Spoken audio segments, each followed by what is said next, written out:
You bought your Silverado because you needed a truck that could handle real work. Towing trailers, hauling loads, getting the job done. But every time you hook up that trailer, every time you sit idling on a job site, every time you trust that oil life monitor on your dashboard, you might be pushing your engine closer to a $5,000 repair. The GM cylinder deactivation system was supposed to save you gas. Instead, it is destroying lifters and camshafts in trucks with less than 50,000 miles. And certain driving habits make it fail even faster. If you drive a Silverado, Tahoe, Suburban, Equinox, or Malibu, these are the 7 driving habits destroying your engine without you knowing. Number 7. Ignoring the early warning sound. Your engine is trying to tell you something. The question is whether you're listening. That ticking noise you hear on startup, the rhythmic tap, tap, tap that sounds like a sewing machine or marbles in a coffee can, that is not just your engine warming up. That is a lifter starting to fail. GM's cylinder deactivation system relies on 16 specialized lifters that collapse and expand thousands of times during normal driving. When one starts to wear out, it makes noise. Most owners turn up the radio. Bad move. Here's what happens if you keep driving on a noisy lifter. It eventually rotates in its bore and starts chewing into your camshaft. The cam lobes get gouged. Metal shavings circulate through your oil.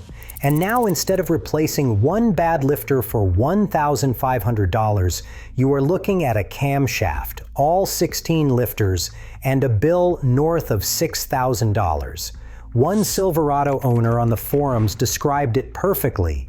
He said the tick is the countdown timer on a grenade. I have never heard a better description. If your V8 has any kind of rhythmic ticking, especially when the engine is warm, get it looked at immediately. That noise is your engine begging for help. But catching a bad lifter early only helps if you are not doing something else that wears them out even faster. Number 6. Extended idling with the engine running. Construction workers, delivery drivers, parents waiting in the school pickup line, anyone who sits in their truck with the engine running for extended periods. This one is for you. Your cylinder deactivation system hates idling, absolutely hates it. During idle, your engine constantly cycles between 8-cylinder and 4-cylinder mode. Those lifters are collapsing and expanding over and over, but there is no real load on the engine, and oil pressure is at its lowest point. It is the worst possible combination. Police departments learned this the hard way. Their fleet Tahoes and Suburbans rack up thousands of idling hours during shifts. Those departments started seeing lifter and camshaft failures at rates that made GM take notice. Making it worse, idling produces more combustion byproducts that contaminate your oil faster. That dirty oil then clogs the tiny passages that control your lifters. You are basically attacking the system from 2 angles at once. If you have to idle for work, cut your oil change interval in half. I mean it, 3,000 miles or less. And if you are just sitting in a parking lot scrolling your phone, shut the engine off. The few cents in gas you save by not restarting are not worth the damage you are doing. Now, idling is bad. But there is another situation where the cylinder deactivation system causes even more problems, and almost nobody knows about it. Number 5. Towing without locking out cylinder deactivation. I need you to really hear this one because it catches almost every truck owner off guard. When you press that tow haul button on your Silverado or Tahoe, it changes your shift points and transmission behavior. What it does not do is turn off active fuel management or dynamic fuel management. That's right. You can be pulling 6,000 pounds up a mountain pass, and GM's computer will still try to shut down 4 cylinders the moment you let off the gas slightly. Then you need power and it switches back to 8, then 4 again, then 8.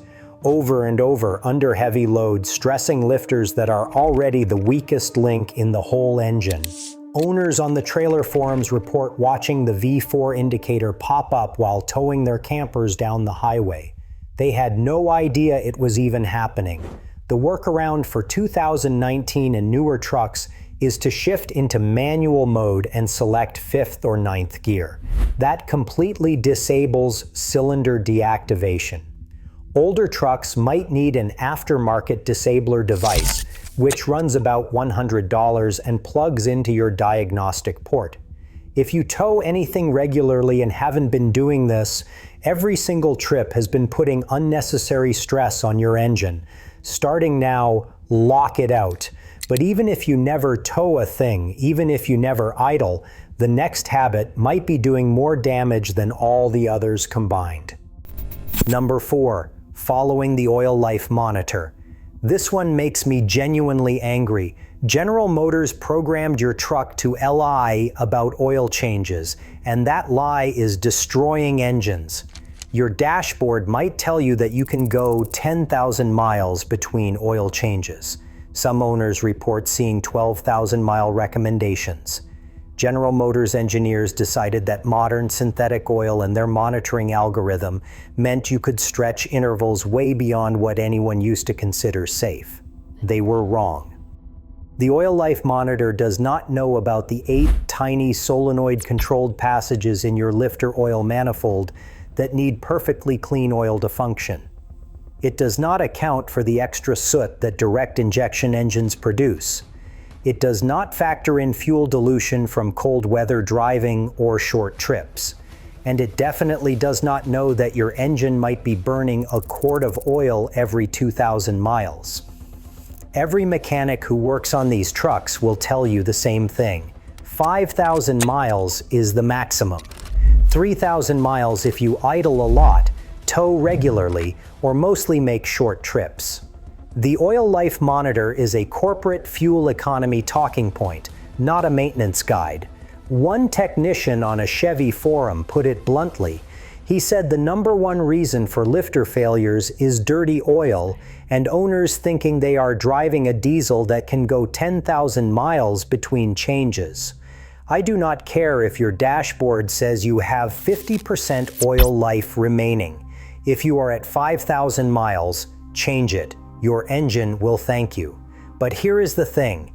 Changing your oil frequently will not help if you are putting the wrong oil in the engine. Number 3, using non-Dexos or incorrect viscosity oil. General Motors. Dexos specification exists for a reason, and no, that reason is not to sell you more expensive oil. These engines have specific needs that generic conventional oil does not address. Direct injection produces more soot, so the oil needs special detergents to keep particles suspended instead of clogging passages. The cylinder deactivation lifters require precise viscosity to operate correctly. And turbocharged 4-cylinder engines need protection against a phenomenon called low-speed PRE ignition that can literally crack your pistons. General Motors moved to 0W20 for trucks starting in 2014 because the cylinder deactivation system depends on exact oil pressure specifications. Running 5W30 when 0W20 is called for can cause hesitation and improper lifter activation. For the 1.5-liter turbo in the Equinox and Malibu, using the wrong oil is even more dangerous. General Motors issued a technical service bulletin warning that non-approved oils can cause pre-ignition events that melt or crack pistons. The engine specifically requires Dexos 1 Gen 2 oil with low calcium content. Check your cap, check your manual, and make sure you see Dexos certification on the bottle. This is not the place to save a few dollars. But even the right oil cannot protect an engine that never gets hot enough to use it. Number 2. Short trips without regular highway driving. Every trip under 15 or 20 minutes is slowly degrading your engine. And if that's all you ever do, the damage compounds faster than you'd think. When your engine does not reach full operating temperature, moisture accumulates in the crankcase. Fuel dilutes your oil because it never burns off. And the oil itself stays thick and sluggish, unable to flow properly through all those critical lifter passages.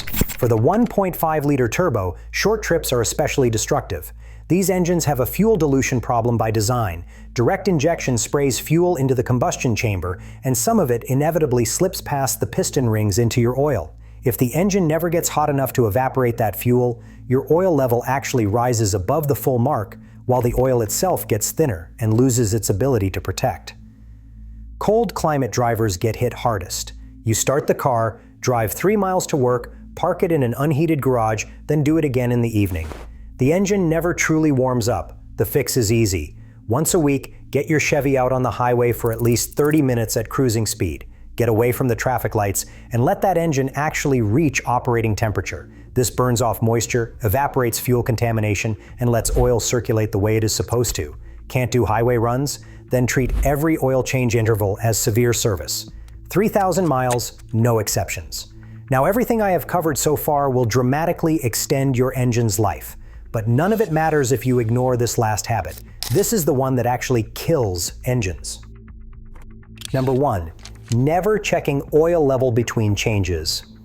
Here is the dirty secret GM does not put in their commercials. These engines consume oil by design. GM considers 1 quart burned every 2,000 miles to be acceptable. Some engines burn a quart every 1,000 miles, and they will still tell you it is within spec. So if you go 5,000 miles between changes and never pop the hood, you could easily be 3 quarts low before anyone notices. Your oil life monitor tracks oil quality based on driving conditions. What it cannot do is measure how much oil is actually in your engine. You could have a dashboard showing 60% oil life while your engine is running dangerously low. For V8 engines with cylinder deactivation, low oil level is catastrophic. Those hydraulic lifters need oil pressure between 22 and 66 psi to function correctly. Run the oil low and the pressure drops. The lifters cannot activate and deactivate properly, and that is when they fail. I had a customer with a Tahoe who changed his oil every 5,000 miles without fail. Never missed an appointment. But he never once checked the level between changes. His engine was burning nearly a quart every 1,000 miles. By the time a rod bearing failed, the engine was toast. Complete replacement. Check your oil at every fill-up, every single one. Pull the dipstick, wipe it, reinsert it, and read the level. Takes 30 seconds. Track how much you are adding between changes. If it is more than a quart, document it and get it inspected because you might have warranty coverage. GM has paid out hundreds of millions in settlements for defective engines. They have recalled hundreds of thousands of vehicles. Internal documents from lawsuits show they knew about piston ring and lifter problems for years before acknowledging them publicly. Your Chevy might run fine for 200,000 miles, or it might grenade at 60,000 because of habits you never knew were harmful. The difference comes down to understanding how these engines actually fail and adjusting your routine to prevent it. Change your oil early and often. Use exactly what GM specifies. Check the level constantly. Lock out cylinder deactivation when towing. Avoid extended idling. Take regular highway drives. And if you hear that tick, do not wait. GM built a system to save you gas money. Do not let it cost you an engine. If this was helpful, check out my video on the 5 warning signs your Chevy engine is failing. That is on screen now. Subscribe so you do not miss the next one. More Chevy content is coming that dealers would rather you did not see.